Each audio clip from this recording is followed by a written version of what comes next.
بسم الله الرحمن الرحيم والصلاة والسلام على نبينا محمد وعلى آله وأصحابه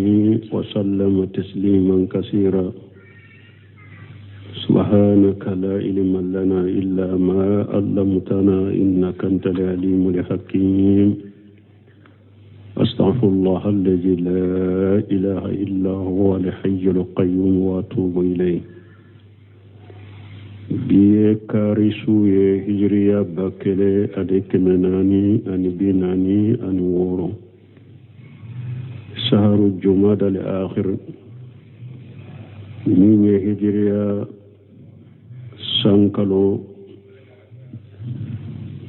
سانكالو دورنا hijira sankalo worona bi suinye o wolon fulannay miladi nasaraw kajjate ba fula anin muga anin nani sankalo tani fulanna bi suinye o sheginay ambe dawda bu masjira jago ambo kono a'udhu billahi minash shaitanir rajim ولقد آتينا لقمان الحكمة أن أذكر لله إلى آخر الآية ألم سمن كرتا لندو ni aya wula alabe aka jonyuma aka kibariya fanye na ye kodo ayi odu lugumanama doni ni kodo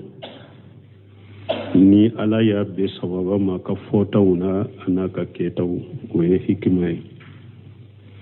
ni sora to dara ko luqmana ka kibariya min fora kono luqmana asaru chaman bina nuba kama kutufo wa sharu nunu doni ke bawo makumu ka usahali no sahabariya la ado yere bunkasiri be o kala fufo munu nube lumo na kama kutufo wala wode yato tawsir la kala nyumawu nulu nana utu dado yoro la uba fo lugmana ye alaka jonyuma edo wa sarun nunu hadisa sahale mana wala udo yere sahalente nabi nyuma konite doni ke ka kuma sahale lugumana te nabi nyuma ye alaka jonyuma do alako wala gada atayna luqmana alhikmata ay alfahama wal ilman wa tabira alako ko wallahi ko ale ala ko aye famuni doni ani kuma chogo nyuma ko ayodi lugumanama ani askuru lillahi ay amarnahu an yaskura lillahi azza wa jalla ani askura lillahi la nyine munye ne ala ye lugumana nyamariya akanne ala barikada alama ataahu Allah wa manahahu wa wahabahu min al-fadl alladhi qassahu bihi amman siwahu min abnai jinsihi wa ahli jamanihi alay lugumana nyamariya ko aka ala barikada masamin ka ba korota lendo alay nema ni fasamantiya min dama ka kerekereya ni o nema e kabo atonyugo unchela anaka wakatu mugo uchela alay kerekera ni nema ni fasamantiya udola doye ka bo to nyogo unte nkewa nchela anaka wakati mugo uchela ka kerekere ni fundo ye nama ke uluye alayo nema minke lugumana ye ayen lugumana nyamariya ko aka ala barakada uka summa qala ta'ala ko fi alako wa man yaskuru fa inna ma yaskuru li nafsihi ni mugo minye ala barakada ye ala barakada yire أي إنما يعود نفو ذلك وثوابه على الشاكرين لأنه من يبارك دا النفا ana baraji abe sagi kata barika da bagaw yere de ma ni alay fasamantani nema ke ni ala barika da ka o barika da sara ani abaraji annafa be sagi kata edema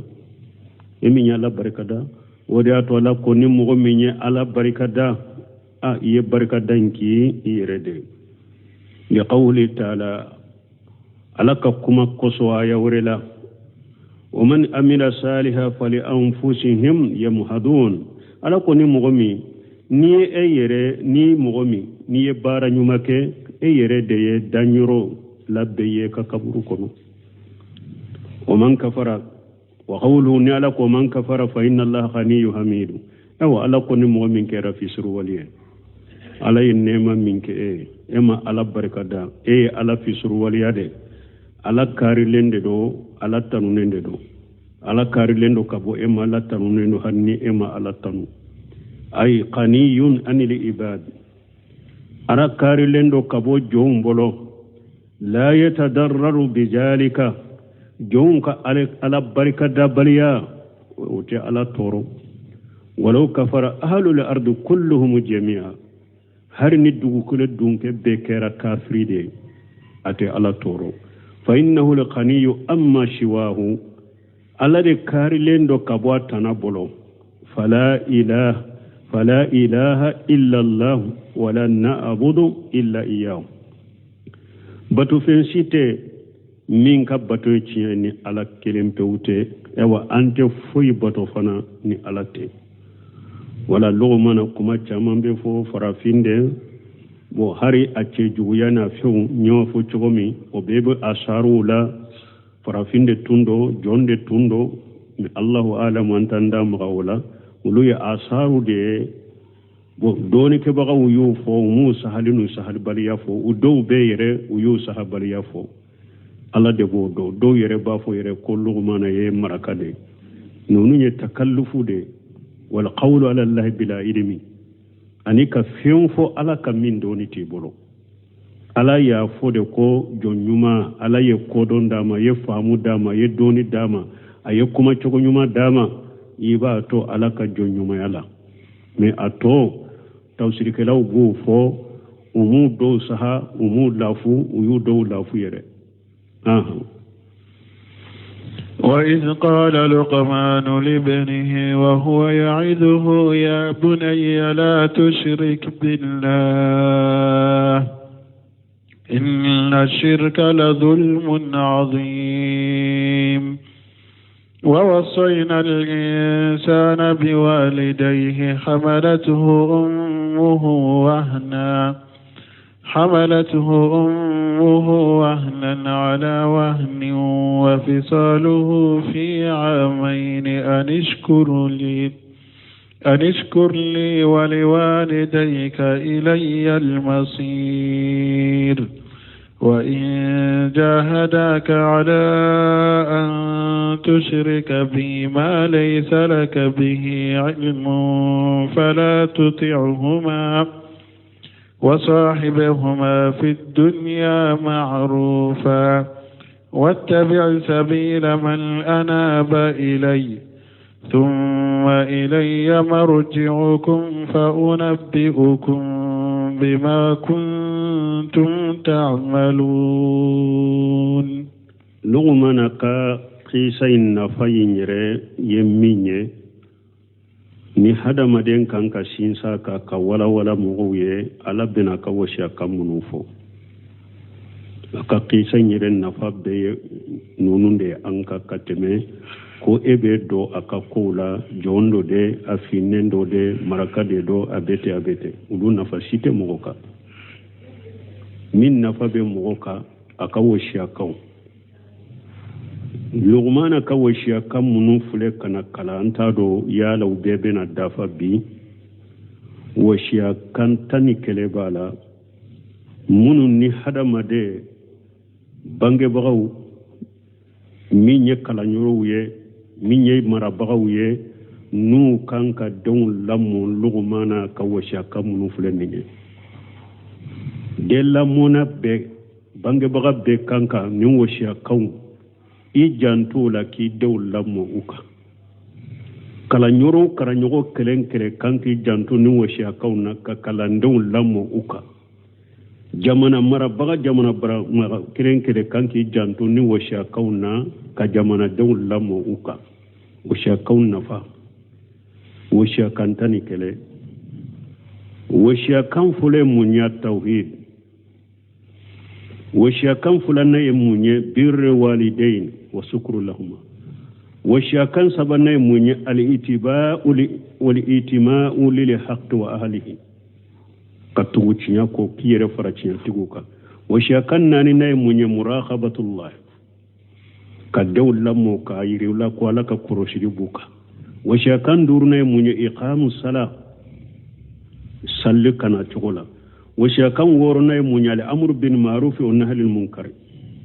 kamo nya marani nyuma kamo fatanya kabo jugumama washia kan wolon fulana munya sabru kamo nya mare ka dawla musabalika washia kan segina munya tanfir min al kibr wa jidari an-nas ka hada madin labbo kabo labboli kabo yere bonyama anika jomola washia kan kununto naye munye jamul quyala'i wal faqr minyi ewa waso yere janga ni waso ko lagoshi washia kan tanaye munye al wakhar wa samtul hasan hada mari sabati ani kinne mina chogonyuma kasoro ibolo washia kan tani kelena munye itidalul mantiqi wa adabul hadith ikin nentile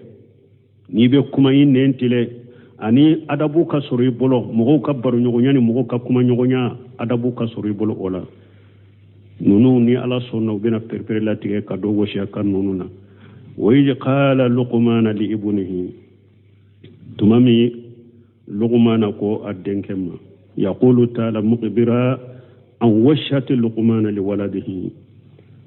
ala ba fo masamin korota lendo na ban kibariya kabo luqmana ka washa kan manna yi washa kanke addenye wa huwa luqman bun anqa ibn sadduni wa ismu ibnihi sarrana fi qawli hakkahu shuhayli bun kasir yennunu fa Allahu alam ko luqmana de ibn anqa ibn saddun ko aninqa faade aninqa o fana faye sandun ko adden to ye sarana Allahu alam bi akosu hedi de ninfo taru fola dore do wa gari jakarahu Allah ta'ala bi ahsana dhikri alay luqmana fo akosumani kosuma ka afofoni togo nyumana mana ka ko nyuman togo nyuman fo luqmana ka fa innahu ataahu al-hikmata ala yakodoni famudi luqmana ma wa huwa yushi waladahu alladhi huwa asfaqu an-nas alayhi aw luqmana bake ka washaki adenye fa edebe hinna idenna kateme mugotoka wa habbuhum ilayhi aw mugo kakkanu mugo min kanu nendo katama mugo la adende do abe hinna minna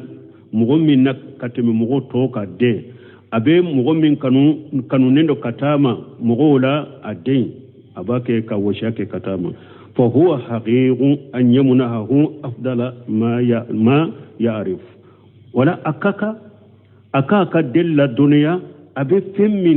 fenyuma mindo akaka della dunya wala parce que ale debe hinna deima kateme beka ale abe deinde kanunendo katama kateme beka wala akaka wala abe fenyuma mindo akodi nindema ولهذا أوصاه أولا بأن يعبد الله وحده لا يشرك به شيئا ودي قصو وشا كان فلو لغمانا يوشا كي الدنيا كوكا على كلمة بطو وكان فوي فرع لك أكلا كلمة بطو كان فوي فرع لك ثم قال مهجر له وكفي آيا فوي كابغا بغا تمام يقول ويجي قال لقمان لابنه تمام اللغمان كو أدما وهو يأيجه وياسر باكي كادم واجو donc nafa folo ya a ɲininen do an fɛ den fa i ka to k'i denw bilasira k'u waaju i denw waaju i k'u bilasira lugumana ko a den ma tuma min a b'a kɛ ka waaju i denw waaju ya bunayya a y'a wele ni hinna weleliya ya bunayya n la tusrik billah kana fɛn fara ala ka dɛ kana foyi fara ala ka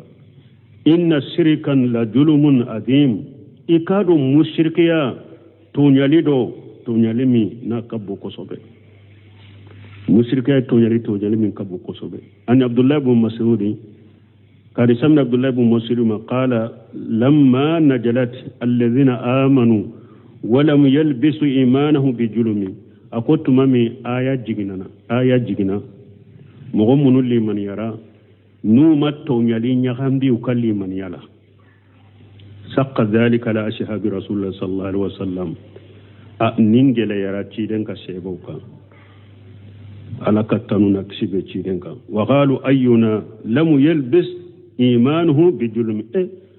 u ko ciden ma mɔgɔ juman bɛ anw na i ka limaniya in na n'i ma tɔɲali ɲagan b'a la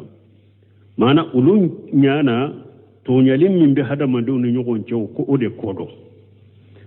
mɔgɔ juman banna min ma tɔɲali ɲagami a ka limaniya la fa qala rasulullah sallallahu alaihi wasallam ala ka ciden ko ma innahu laysa bijaka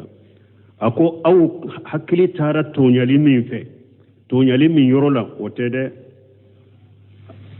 ala kanto tɔɲali ma dɛ allan tasma'u ila khawli luqman aw ma luqman ka kuma mewa ya bunayya akunde la tusrik billahi kana fen farala ka mushrikiya kede inna shirka la julmun adim aw mushrikiya ha tɔɲali berebere bade do mana tɔɲali min be jonni ala cɛ tɔɲali min be jonni ala cɛ mushrikiya ye tɔɲali berebere bade donc wala mbalimew wasiya kan folo fulay wala hadama dew wodi ya to hari tumami doye abdurrajaq badri nyininka nimba finkin den lamo nka lamo jogo folo jumanka ani nka lamo ka to sa hake jumana ako del lamo ni nibe del lamo adamina tauhidi de la lamo damina tauhidi de la iki del la kala tauhidi la ikalla dunya tauhidi la ako lamo ba damina ko de la o ko fa yelugman ka qisa info akwai malluk mana ka washa kan me tuma me tumbe washa ka danya ya damina tauhidi de la wala don ka qur'anau durushi akanye de me an kana nyina fo don qur'ana durushi yoro do madrasa do jami'a do kalandun kala aqidani tauhidi la tarabawiya folo yo ode la mumba damina ode la de lamu ba damina folo min na tawhidi bange baga de ni bi don lamu ba damina jogo folo min na tawhidi jogo nyuma folo shite teme tawhidi ka den kallamu oka kala nyoron durusi yoron madrasa yoron jami'un lamun ni kala don dilali ani kafo dilali jogo nyuma folo min ni be kanki sisa ka ki cesera la kal de don la dunya la kula kalala aqida tawhidi jamana murabaqaw jamana don kanka fin folo jogo nyuma folo min faamu ni yere jija kanka kyala ka finance aka faamu jamana don bolo tawhidi o de jogo folo e o de ata haru do e wadersu temene nyin kali jabiya innama buisitu li utammima makarima li akhlaq kiden ko ne cira purun ka jogo nyumaw de dafa tumamu ye Sheikh Salih al-Fawzan nyin kan ninna ko don ben nin fo ko ciden ko ale cira kana jogo nyumaw de dafa ko ni hadisan ani awaciden tumbe woleli ke kata tauhidi mimma mogo ka ala kelempew bato ni jogo nyumaw doyin hadisai doyin fana ko ciden cida ka jogo nyumaw de dafa kulu be fara nyogon ka cogodi Cheikh Sal Fawzan ko jabu kono na kunni hadisa yirella fulendo folo ako hadisa illa fulendo akunni hari hadisai na sahara jogo nyuma benyema min kanyi katime jogo nyuma be ka ko tawhidi de jogo nyuma bela jogo nyuma min kanyi katime jogo nyuma beka ako o ye tawhidi de jogo min ka jogo katime jogo beka o ye mushrike wala odi yato cide umbe cira folo ni jogo nyuma folo minye pour mogo ka jogo nayi mogo ka do ka famu tawhidi de wala an kan jeja wala de du kono kala nyoron wala misidun wala jami'a wala deki jija lamu folo jamana dila folo jama folo wa dilali folo kafo dilali afbe folo minna tawhidi anyo famu lugmana ka washa kan kono an kan jeja wala tawhidi ka famu du kono ka famu kabila kono ka famu misiru kono aka famu kala nyorola aka famu qur'ana durusirola aka famu jami'ula tawhidi ka famu jamana kono la momba damina ode la jogo nyuma folo ye ode tawhidi anyo famu lugmana ka washa kan kono wa shayna al insana biwalidayhi hamalathu ummuhu wahana ala wahani wa shakam fulanna keramunye summa qarana بوشيته إياه بإبادة الله وحده البر بالوالدين تمانا من لغمان يو وشياكا دينيكو على كلمتو كبتو فوي كنفر علىك أنانا منتغولا وشياكا جمان تغولا بانجي بغا فلا بطولي بانجي بغا فلا لبطولي أنانا أتوالا كما قال تعالى كمين ألاكو آية وركونو وقضى ربك ألا تعبدوا إلا إياه وبالوالدين إحسانا آية وركنا لكو ألا ينيا مريالك أكنا فوي باتو ني ألا كلم توتي كنا فوي باتو ني ألا كلم توتي يبانجي بغا فلايكا نيومانكوية وكثيرا ما يخرن تعالى بين ذلك في القرآن أكتا ni ala be nunu fula tugu ɲɔgɔn na kurana kɔnɔ ni ala ye ala ka hakɛ fo ala kelen pew ka bato foyi kana faraka a ka ca ala ka hakɛ in tɛmɛnen kɔfɛ a bɛ bangebaga fula ta tugu la o ka ca kurana kɔnɔ donc mɔgɔ dɔ bɛ se ka fɔ o la bangebaga fula ka hakɛ bɛ ciden ye ayi ni ala ka hakɛ fɔra dɔrɔn ciden t'a bɔ kɔnɔ ala ka hakɛ de bɛ hakɛ bɛɛ ɲɛ o kɔfɛ ciden ka hakɛ o kɔfɛ bangebaga fula o de y'a to wakala ha huna akoya wa wasayna al insana biwalidayhi hamalatuhu ummuhu wahana ala wahani o de y'a to ala ko wasayna al insana biwalidayhi akonne ala ye wasiyake hadama denye i bangebaga fula ka wasiyaki ye bangebaga fula ka kola hamalatuhu ummuhu wahana ala wahani ibayi konota lafuka do ba fo degu ka fara degu ka iba kono wahanan ala wahani qala mujahid musaqqatun wahanil waladi wan den lafuli den bake ka bayin lafu o geleya o degu wa qala qatadatu jahadan ala jahadin قتادة كو جلياكا وقال أتاو القرشاني دعفا على دعف لافوكا دبني لا وجدت نلا دنشو كنو دم باب لافو دامنا فريب كلايا فنو بنا كنو دمو بنا مانا ني بنا وني جليانو دغون دين لافو دبنيو نكتا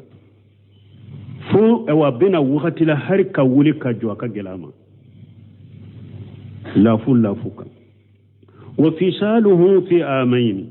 أو كيبو شنا فنا سانفلا أي تربيته ورداه بعد وده في عامين نباي كنوت لافوكا بو ني أي جغنانية فنا يقبل أبي لا مولي منك أبي شمين دي ما يبي شمين منك أبولو وفنا بتا سانفلا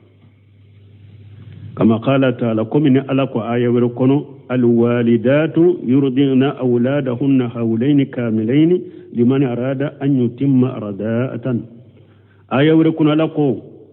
ako bewa bange baga musoma aka shindi a den ma san fula dafale min b'a fɛ k'i ka den simmin dafa shindi den ma san fula dafale aka simmi o kɔfɛ i b'a bɔ sin na wa minnu ha huna nin yɔrɔ de la istanbata ibn abbas wa khayruhu min al-a'immati ibn abbas ye ewa fosili kɛ nin yɔrɔ la ni aya la ani ibn abbas tana duna nyemaw la doni nyemaw la anna aqalla muddatil hamli 6 ashhur ko kono dogoma kono dati dogoma ye kalo woro de li'annahu qala fi al-ayati al-ukhra parce que ala ko aya warela wa hamluhu wa fisaluhu 30 sahara ala ko muso ka kono tani denye ani aka jigi ika shindama katabo shinna ko abebe be kalo bisaba de ma kalo bisaba abebe be odema wa inma yazkuru ta'ala tarbiyatan walidati wa ta'abiha wa musaqqataha fi shahriha layla wan nahara liyujakkira liwalada bi ihsaniha almutaqaddim ilayhi munni alaye bange baga fulafo ko alaye washake denye ika washake kan yumanki bange baga fulai munna aye baka shegenfo babi la moliminke ani babe musaqqa min shoro inofe ani babe geleya min shoro inofe ani babe shinya min shoro inofe nate shino inofe sunitile munna ala yofo ka de hakili jigide e baye nyumaya minke eye kateme ikodo akera ode kama wodi ato aya wure ala ko wa qul rabbi arhamhuma kama rabbani yani shaghira wodi ato suratul isra ka aya kono ala koy ka fontigi ala mbange baga fulalla nema komi ulu fulaye ne fitinilla mo chogomi ulu hinala ne la kanen nema kanne fitinilla mo chogomi ala ikinka bange baga fulalla nema pour ulu fulaye komi ulu fulaye ne fitinilla mo chogomi wali haja qala ninde koso ya alako an askuru li wali walidayka ilayya al-mashiru awa ikabbarka dakene alay ani bange baga fula awa akado abe sagi kanane alade made ay fa inni sa ajijika la zalika aw farali jajai akado abe sagi kanane alade malagara abe laba kanane alade malagara lanyine munye na ya sorone alay washa kam minke iye barake naye kanyumanki bange baga fulay kulado ewa kulabato yomal qiyamah donne ala bi sarasara dafale parce que abe laba kanane ala dema ani shahid ibn wahab qala qadima alaina muajib ibn jabal wa kana ba'asahu an-nabi sallallahu alaihi wasallam shahid ibn wahab ko muajib ibn jabal na uluma ko ala ayasuru ciden da yaci fa qama wa hamidallah ajora ay alatanu wa asna alayhi ayatanu misagi kata alama summa qala ukofi ako inni rasulillahi sallallahu alaihi wasallam ilaykum akunne alaka ciden de kana awma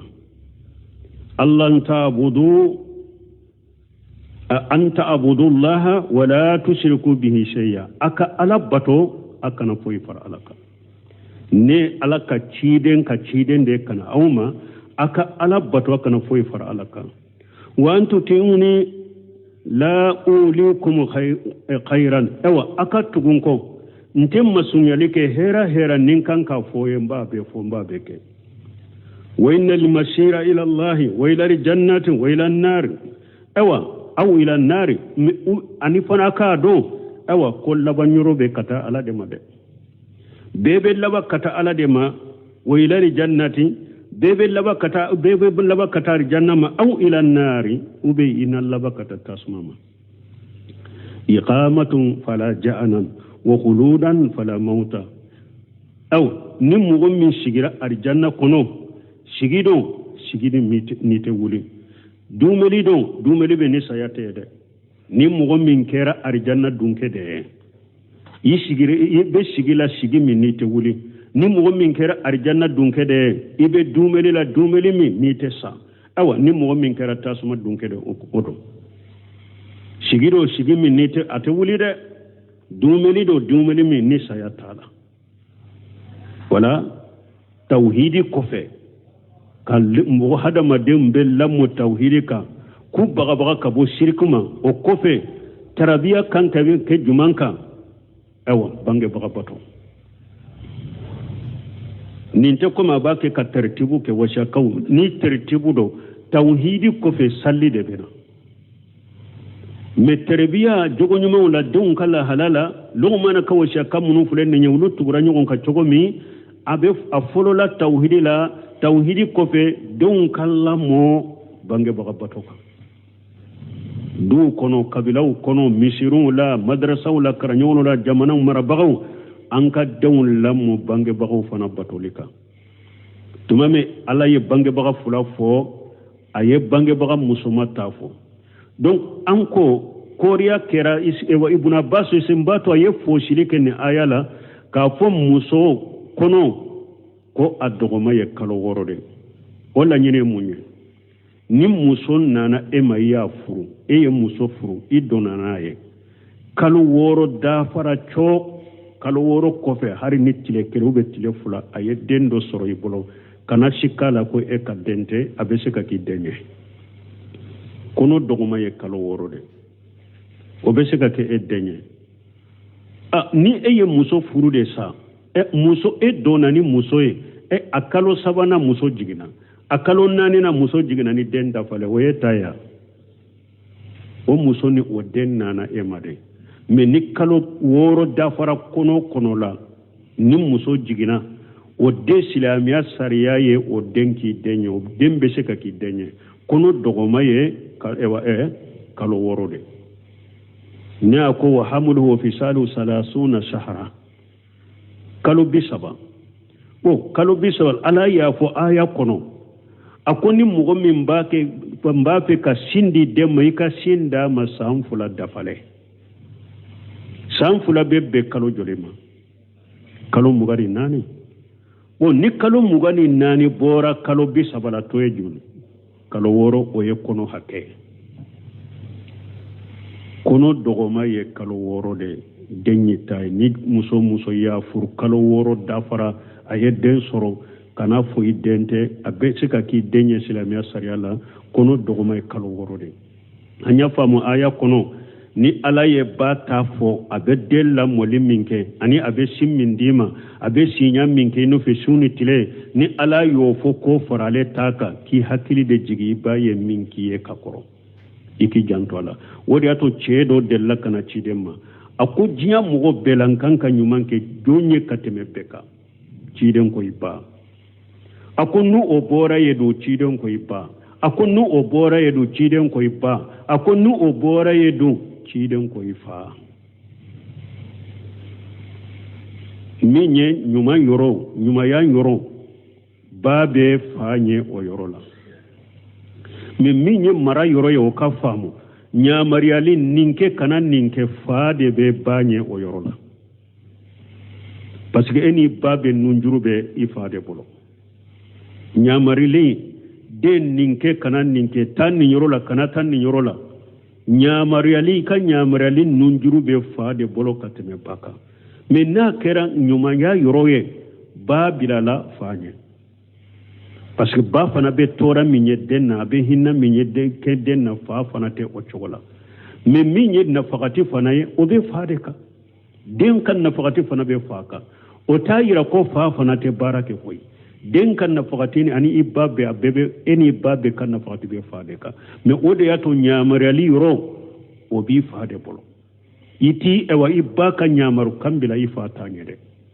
ni fayi bila minye o de be batanye na make Allah sosoy mais ñuma ya yoro la konila ibe se ka ñuma ndo ke baye hari ni o make fayi parce que ci de ñen kara olela kanka ñuma ke jonye kateme beka ko iba donc an kan ni famu wosha kam fula na yen niñe minye ka bange baka fula ku bato ku labato ki janto ula wayin jahadaka ni ka bange baka fula yu kele ku jija ala an tusrika bi mali sallaka bi ilm ku ika musrikiya min ni delati bola la doni ti bola la parce que doni konita ni delati musrikiya la musrikiya mi adoni te e bolo della tala fala tutinhuma kani bange baga fula bato o musrikiya la de kanu la bato musrikiya la de wasahibuhuma fi dunya ma'rufa mais uka janyana maya jenyogonya u jenyogonya uka janyana mangula ni heray ninye washiya kan fulanai ako wayin jahadaka lan tusirka sabana wayin jahadaka lan tusirka bi ma laysa laka bi ilm fala tutihuma ay ini harasha alayka kull al-hirsh ni bange baga fulaye korotora katuma ku yere jija katuma yere jija dambela ala antuta bi'ahuma ala dinihima ko katugu ulu fula ko ukadinala akera sa ukadina mushrikiya de kafiriya do wa ube bidiya jugu do de wa nu yu kele ku yere jija beke ku ka faruka ukadina la fala tuqbal minhuma jalika kana ummina bange baga fulala de wala yamnu kadhalika min an tusahibuhuma fi dunya ma'rufa mu ukani bali fana ukajiya musalahan ukajiya hera ibeshe ko kuye ay muhsina ilayhima ibeshe kan nyuma yake kato fulama meite faruka ukadina jugudela ni bange baga mushrike kana faraka ka mushrike ala ni kafiro kana faraka ka kafira ni bange baga ye bidiya mo yala kan kisama kana faraka ka bidiya la de me wata bali akajiya musalaha kage me abi mushrikiya minna ite faraka mushrikiya ka ita kanu duskun kono fana abe kafiriya minna kana faraka ka kafira ka kana kanu duskun na fana abe bidiya minna kana faraka bidiya la kana kanu duskun na fana bidiya min ba bolo me jiya nyuman kaye ka sori ma kanu duskun kono la tazidu qawma yu'minuna billahi wal yawmil akhir yuwadduna man hada Allah wa rasulahu ولو كانوا آباءهم أو أبناءهم أو إخوانهم أو أسيرتهم إلى آخر الآية ألا كنت مغشي صر مغمين يمومني ده يتا صر النابي مغكن مغمين على سوسو كتيدين سوسو هارو نو كيرا وفاو ده هارو نو كيرا ودون ده ولا نبانج بغا كيرا مشركيا كيرا كافرا كيرا بديا مغي ite faraka ka mushrika kana ka kafira na ka bidiya ka ita kanu dusukun fana kono me akajiya nyuma yawo ibe ulukai taw bidaw fana tekelenya bidaw be nyogonye chogo mi koni yawo fana ka soro nyogonye o chogola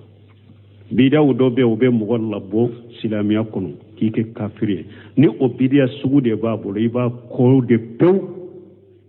ikana kanuni roshe dina ko ina ibe se ka jiya nyuma ya nunun kai me na ya soro bidayi mba fasiriya de ata labbo silamiya kono bidiya hakke min bala iba koni oye ala bato hakke min bala iba kanuni oye na yasur bidiya mala bo silam yakunu bidiya imbe bidi atmu fasiqa bidiya min ba fashiqa de kabaira junubu de ama ala bo silam yakunu iba koni bidiya hakke min bala iba kanu ala bato hakke min bala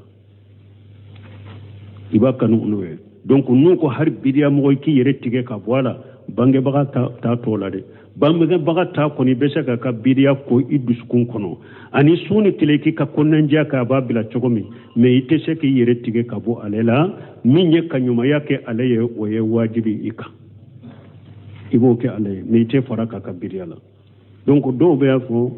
ko ni e ka bange baga be boli bato la ke ka nyu ikata bila ka boli bato yoro la me kana faraka bolo la wala taawanu ala al ismi wal udwan kana hari at nyu kata bila ka deme kata boli bato yoro ina kana deme katai wote beye ala ko kana nyogon deme junubuni yadala ciden ko la ta atal makhluqi fi ma sha'atil khaliqi akum wote bato femba bato ewa dam fem bato dam masakutalila donc ite faraka chogosi ciden ko inna matatu fil ma'ruf ni yayin ko yebbatolike batolube ke nyumandela ube eka bange ba sanyelema yoro do de bu bolo no betu ka bidia ke o yoro la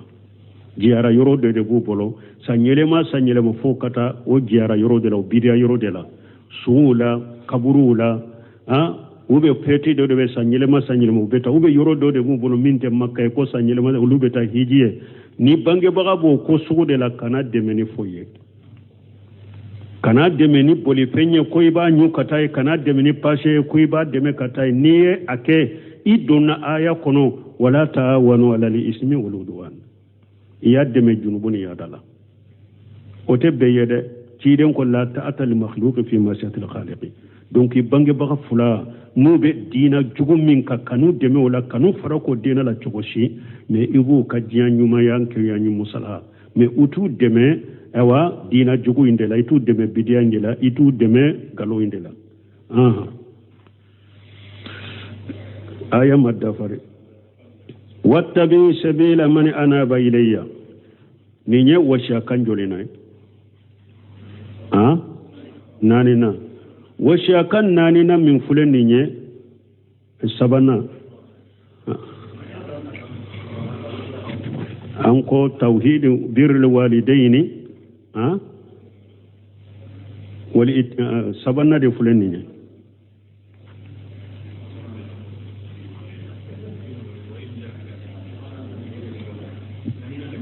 donc o inja hadaka obedo ewa bange baga batoli do konona la yo fara wode ka ni tugura ke be bange baga bato me musrikiya de dina juguni fente donc abe comme obe birul walidaini de kono sabana ye watabi sabila man anaba ilayya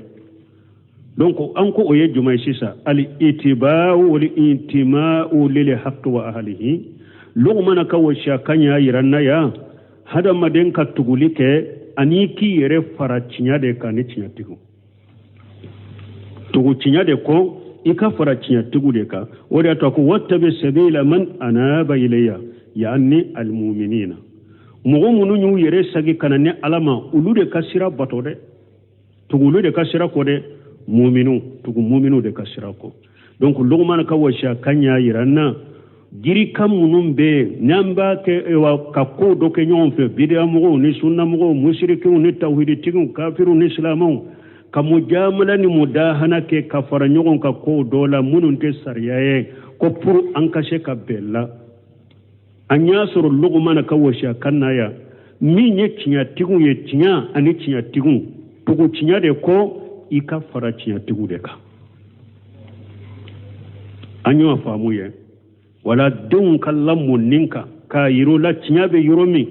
tugo tiñade ko muminu kasira tugo wulude ko muminu be yoromi fara wulude ka tiña tugo be yoromi fara wulude ka fara bekate ambe ka jete ambe kan nin ko ke nyogon fete pour annabella tiñabe yoromi tiña nyini ka faruka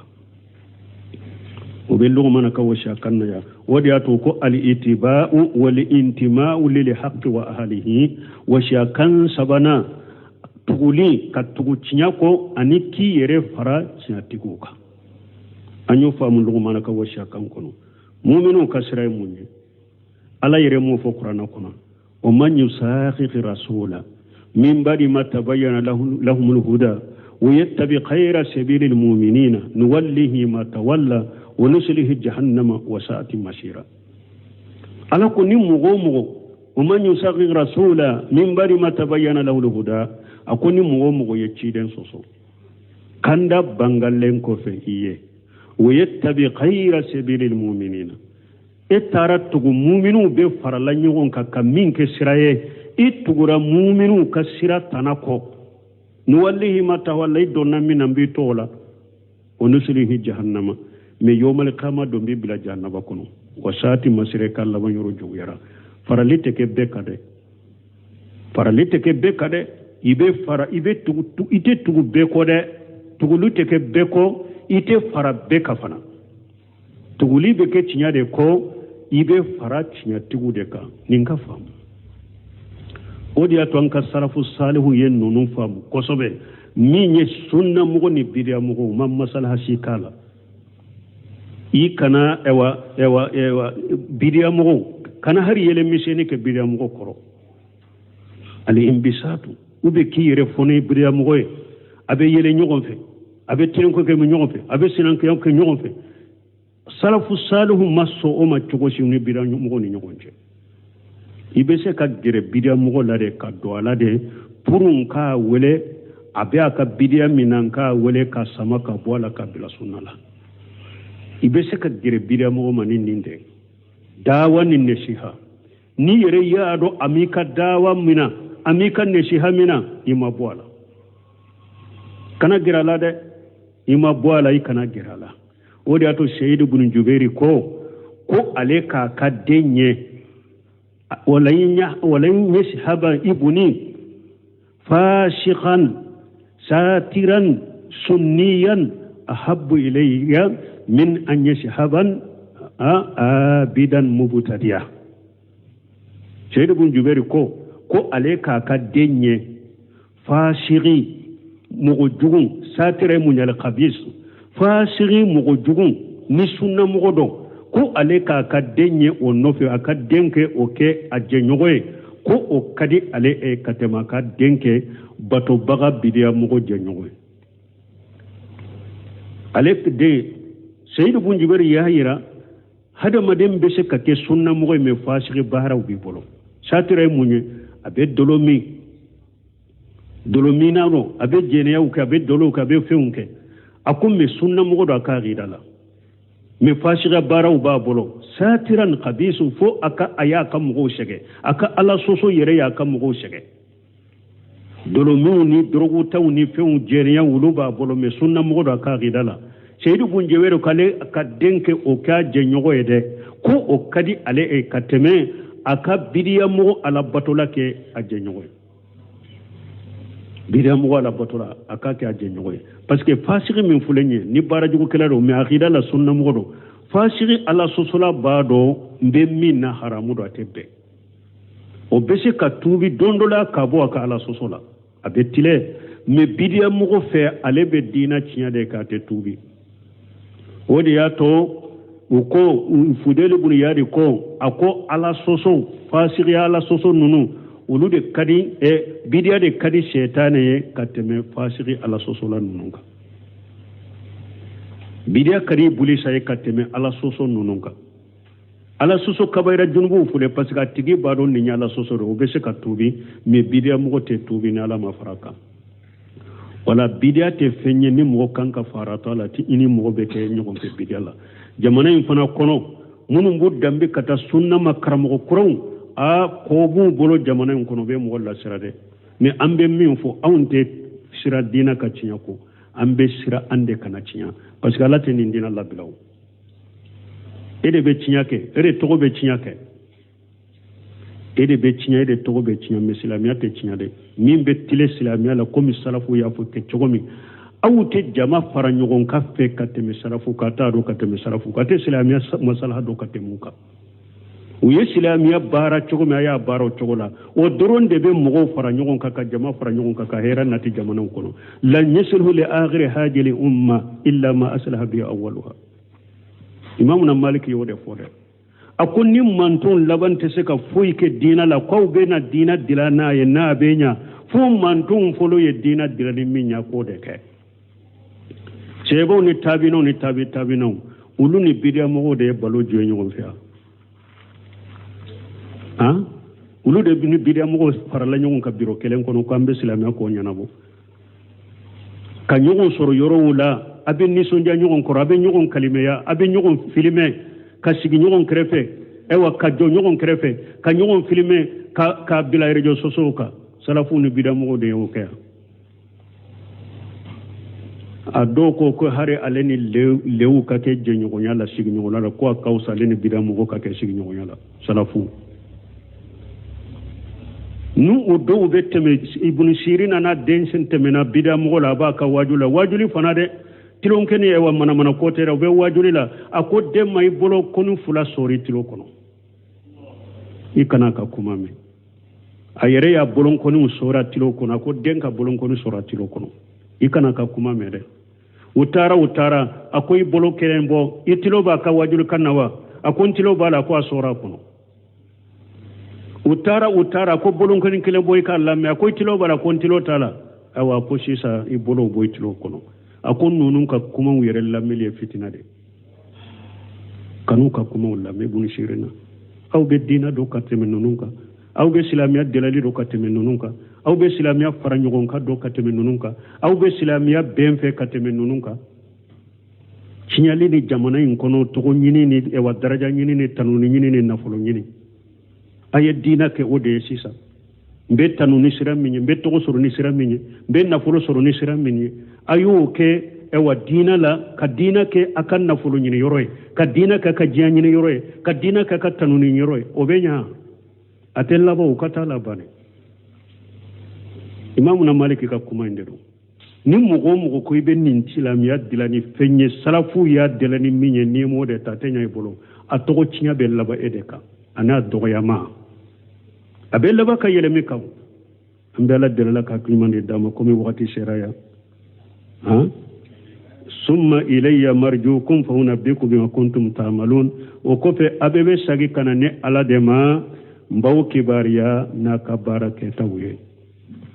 subhanakallahumma rabbana bihamdika ashhadu an la ilaha illa anta astaghfiruka wa atubu ilayk